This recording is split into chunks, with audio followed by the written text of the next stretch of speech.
But first, we've spoken at length on this program about how social media giants have taken the extraordinary step of editing news stories published by this company and other newsrooms around the world. Facebook and Twitter have become the most militant of these companies, and this week CEOs Jack Dorsey and Mark Zuckerberg squirmed before the US Senate as they were asked how they could possibly argue to simply being platforms when they were taking aggressive editorial stances on news stories. Let me ask you, was Twitter being a publisher when it censored the New York Post? No, we have very clear policies on the conduct we enable on the platform.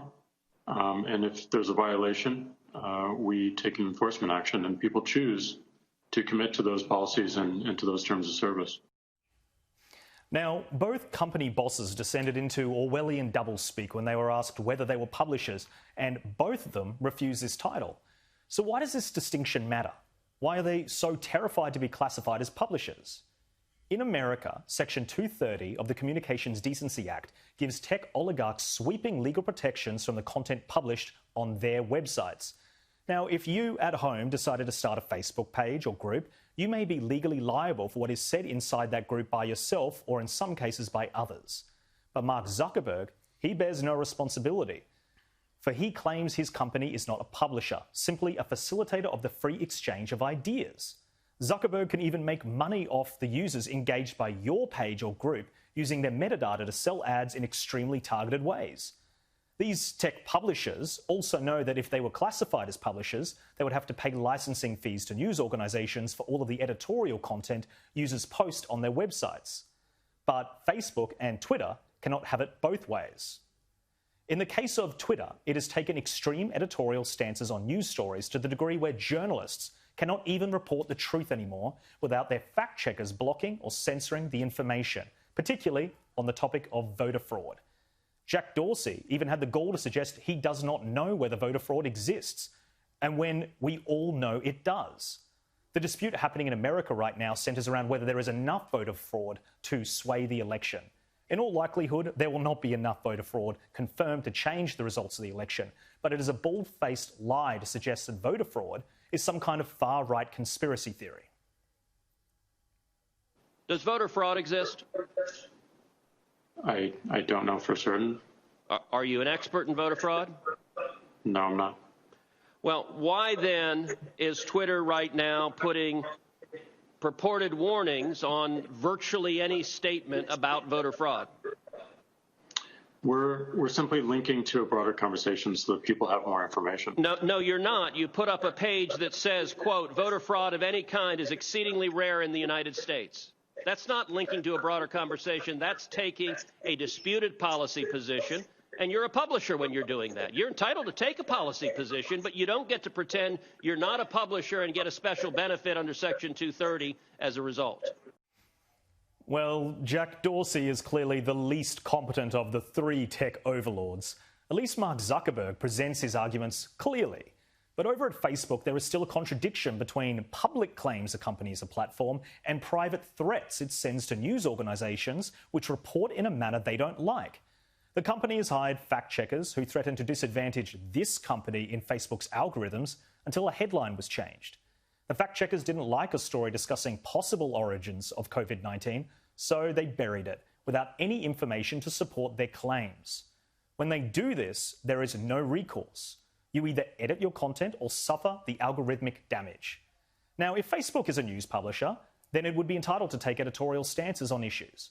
But the protections it is afforded under Section 230 were granted on the provision it does not take editorial stances. The US election was always going to be a test of how much social media giants would attempt to influence the result. And now we can reveal that even though the US election is over, Facebook is extending its editorial influence into Australia, despite arguing it is a platform, not a publisher. Facebook has actually posted a job ad for a digital news curator based here in Australia. The ad says that Facebook is building surfaces that include news content and are looking for experienced journalists to help create these destinations. Building destinations that publish news content? Interesting. Sounds kind of like news publishing to me. Facebook also wants someone who has a proven track record of identifying credible news content and who is experienced in articles and videos. And this line from the job ad is the most damning of them all. Quote, "They will also have an excellent news judgment and experience of making difficult editorial decisions and responding accurately to breaking news." Making editorial decisions? Now, why would a platform have to make editorial decisions? Because Facebook is not a platform. It is a news publisher, by its own admission. And it is a dangerous, uncompetitive one at that, which doesn't have to play by the same rules as everyone else. A content curator is another way of saying a content aggregator or a content stealer. They won't do any of the hard work, vetting a story, writing it, adopting the legal risks, or publishing it.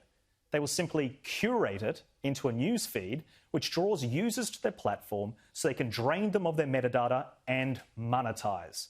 Essentially, Facebook is building a news platform. It is editing with the content of other news organisations which they are paying to produce.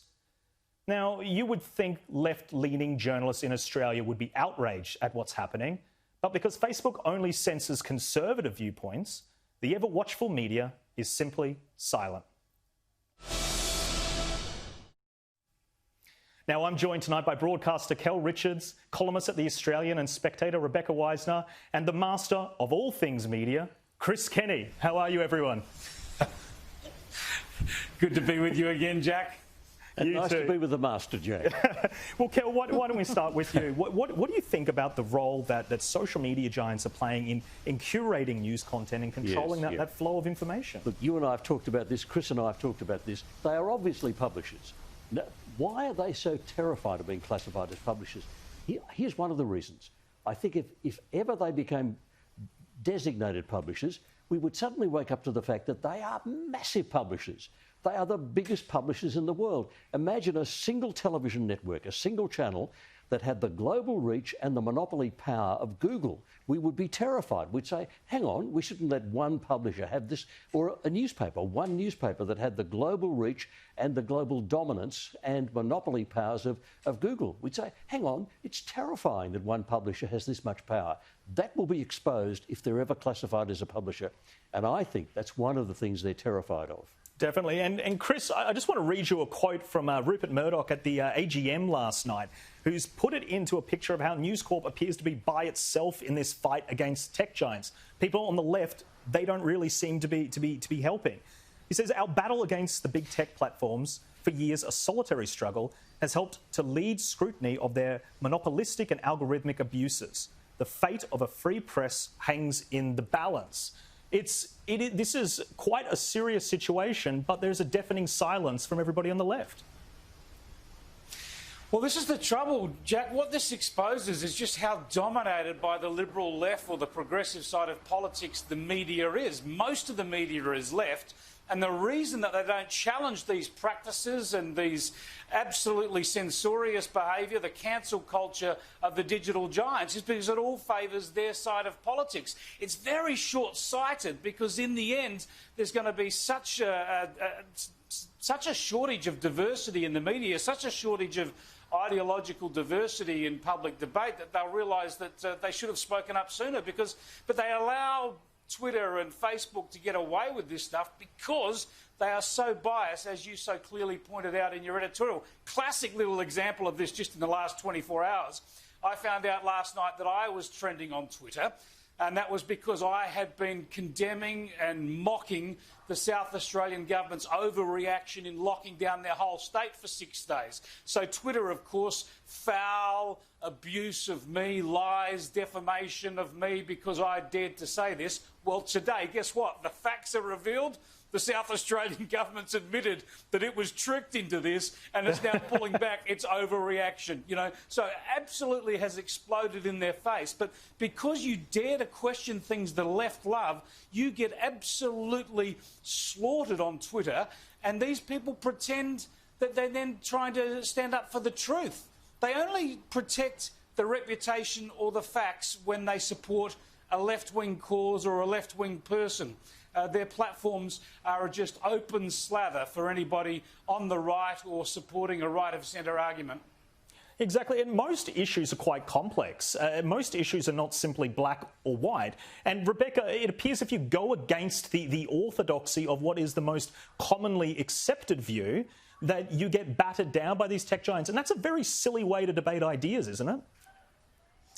Absolutely. But what's striking, for example, take an issue like voter fraud. Anybody at the moment who suggests that there is any voter fraud in the United States is being censored and silenced. They're having their accounts closed on Twitter, for example, or they're having messages posted saying this claim is disputed. And yet, in 2016, the Green Party candidate, Jill Stein, made exactly the same legislation and allegations, that the election was biased, that the voter machines had been corrupted. This was carried on CNN, in Reuters, in the New York Times, without any editorialising that this was somehow going to undermine democracy or that it was dangerous. Hillary Clinton, on the 26th of November, joined Jill Stein's campaign for a recount in Wisconsin and Michigan and so forth. Nobody said it was dangerous then. So you can see the absolute bias. You know, there'll be an issue, and if the Greens and the Democrats say that there's a problem with the election, no problem. And if the Republicans and Donald Trump said, oh, this is dangerous, it's undermining democracy.